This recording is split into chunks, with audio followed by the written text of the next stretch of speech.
Abu gubun men tena ya manobota kete do chet huya manobota kete do kono laj biya no naka kana abuak katha bebusta oka level re badi ekana je badi jinis ho normal bun nyel enta taka income ria lakti mina nijera nuwa orthonetik unnoti rena lakti mina menkan ona oka dahar te dorkar kana nuwata do abu bangun pacaida जोहार गे सनाम को सगुन दारा मेना are मितरंग नवा video रे are तेहिं आबो बुन चर्चाया नोय जे जहां ST हरेल सा जहां घटना घटाइना से ओना लहारे लोबो हासदा सा जहां घटना घटाव कना से नो नोंकान जहां मुद्दा को आबो बुन नेल ᱧᱟᱢᱮᱫᱟ से जहां घटन को आबो बुन नेलेदा नोवा को आखिर चेत खातिर तो हुयु कना आर चेत लेका तो हुयु कना आर नोवा करना समाधान चेत कना घटना को आबो बुन नेलेदा नोवा को मिमितडंग पार्सोनल व्यापार कना मिमितडंग व्यक्तिगत व्यापार कना एतोहबरे जखन जहां मारांग नोंकान घटना नेलेना ओना दिकना लोबो हासदा सा जखन घटना घटायना तखन एटा रोस्टार को जहां को मेना को जेलका एसटी हरल मेनाया उनी एकेबारे अडी धुसाव के दिया ना अडी रोस्ट के दिया मेनखान नितो एसटी हरल सा ओना घटना घटायना नोवा चेतान रे माने अडिगान हड़ आपन आपन ओपिनियन को दोहया एई बार नोवा मा पर्सनल व्यापार कना नोवा मा जहां ताहाई सा घटाव दाड़े इन जुदिन मेना इन जुदि नोवा चेतार लटु भाषण इन एमोआ ए नोंका दो बांग कना नोवा दो नोंकायदा नोवा दो नोंकायदा हानकायदा नुई जुदि नोंकाई मते हानकाई मते मेनखान परवर्ती काल रे इन सावगे नोवा घटना घटायना आसल कथा हुयु कना चेद जा आबुआ मोरालिटी रे अभाव मेना आबुआ मोरल वैल्यू बांग डेवलप कना से जहां तिना तहे कना ओना हो कमो कना नितो आबु मित रोबोट बुन बेना कना ओना रोबोट दो चेलका ओना रोबोट दो हुयु कना आबो को नोवा दुनिया रेन जहां 1% हड़ कना को बांग जहां को ठेन दो कोटी कोटी टाका रना सम्पत्ति मेना जहां को दो लूट कते मेना को उनकुआ आइडियोलॉजी ते आबो बुन ताड़ामेदा आबो बुन खोजो कना या उनी लेका इन हुई बेना नुई लेका इन हुई बेना मेनखान आबो मिद नापाय आइडियोलॉजी से जहार मोरालिटी मेना नोआ दो बाबू नेलदा उनी कोटी टाका रन मालिक बनाव कना चेलका केते बनाव कना लुटिज केते बनाव कना हड़ा जीवी हताव केते हड़ा जमी सम्पत्ति को लूट केते होई कना नोआटा दो बाबू नेलदा यार उनी बनाव कना तो इन हो जहां तहां लका केते इन हो ओना कोटी टाका रन सम्पत्ति रन मालिक इन बना नोंका उयहर आबु ठेन बोलोक कना इन मेनते नोआ दो जे इन ठेन हो बांग नोआ बांग कना नोंकान उयहर इnya हातांग रे हो हिजुक कना से आबु बहर रे स्वाभाविक भावते बोलोक कना आसल व्यापारी कना मोरालिटी मेनते दो एकेबारे जीरो से गल्ला नैतिकता मेनते एकेबारे जीरो से एकेबारे गल्ला नितो आबु मानमी रूपते अकय परिचय बुन एमो तहना जे इन दुनी मानमी कना मेनते बांग इन दो नोआ धर्म रेन हड़ कनी इन दो ओना धर्म रेन हड़ कनी दी हुयु कना मारांग जात रेन नुदी कना लातार जात रेन नोआ गे परिचय मेनखान मानमी रूपते परिचय बनुआ मानमी रूपते मानमी बांग बुन गड़ो को कना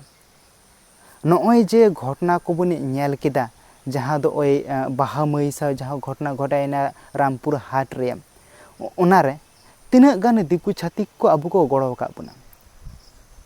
ओंडे चेत को नेल केदा ओंडे दो मानमी सा जहां नाहाचार हुई कना से समाज रेन से गोटा दुनिया रेन मित कुड़ी गिदरे सा नाहाचार हुई कना मानमी रूप ती नेला नोआ दो बांग को नेल केदा या नुकु दो हुयु कना आदिवासी नुकु दो हुयु कना सांतार नुकु आदि इंदे बाñ नेला ताहले उपरुम गे आबो मानमी लेकाते बांग बुनो दोहयेदा एबार उनको जखन नोआ डिस्क्रिमिनेशन के होबेदा तखन आबो बुन बाध्य कना साबो दुख कर अखय बांग को गड़ो बुन कना ताले स्वाभाविक कना आबो दा आबो लेका बांचा बुन तहेना ता नोय जे मिदडंग डिवीजन नोय जे मिदडंग हाटिंग रे कुरुमुटु चालू कना नोआ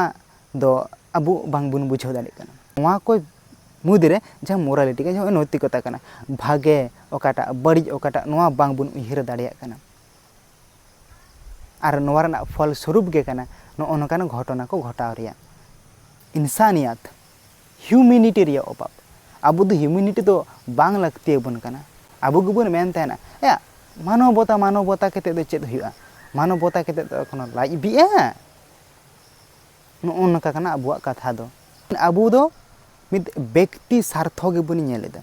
व्यक्ति स्वार्थ जहां दौड़ा उनी हो आया व्यक्ति स्वार्थ नेलदा यार इन नोडे खन दौड़ लेखान इᱧ नोंका हुआ नोआटा लाभ हुआ से नोआटा इन प्रॉफिट हुआ जहां एटा रने आतकिर इदी कना उनी हो मिदटांग आया व्यक्ति स्वार्थ रे मेनाया एखन व्यक्ति स्वार्थ समाज स्वार्थ दो बांग अबु चेद बन प्रमोट एदा अबु बन प्रमोट एदा बैड लैंग्वेज रिया नेल ताबन पे अबो नौकान अकोय हो बन को बारिया गाते जुदी किन तहना उनकिन तलार बैड लैंग्वेज एनी टाइम किन यूजा अबु बन नेल का दिगे आर नितो मा सोशल मीडिया जुग कना आर नेल गया बुन चेलेका नोरना प्रभाव कना आर नोआ दो अबु ठेन नॉर्मल बुन नेलेदा नॉर्मल ताले नोआ बुझो तबन पे अब समाज जहाँ व्यवस्था कना नोआ समाज व्यवस्था ओका लेवल रे बड़ी एकना जे बड़ी जिनिस हो नॉर्मल बुन नेलदा बुझो नामे गया बुन से ताहले नुना बड़ी जिनिस जखन अब नॉर्मल में तेबुन नेला ताहले समाज व्यवस्था जुदी उना बड़ी एकना ताहले नोआ बड़ी समाज व्यवस्था रे हर भागे को तहे दाड़ेना इन नितो भागे हरइन हुयुआ इन भाबीदा मेनखान इन भागे हुई केते चेद हुयुआ इन रेन जहां सुर सुपुर हर कने उनी जदि मोरल वैल्यू बांग तेना से उनी ठन जदि मोरालिटी बांग तेना नैतिकता बांग तेना उनी इन ठोकाव इदिnya इन सा बड़ी करा केते चला तखन इन ठन हो नोआ उयहर जी यार जखन इन सा नोकान बड़ी हुयुक कान गया जखन दुनिया रेन जतो हर को बड़ीजो कान गया तखन इन भागे तहे केते चे इन चिके से में ठोका कान गे से में एड़े कान गे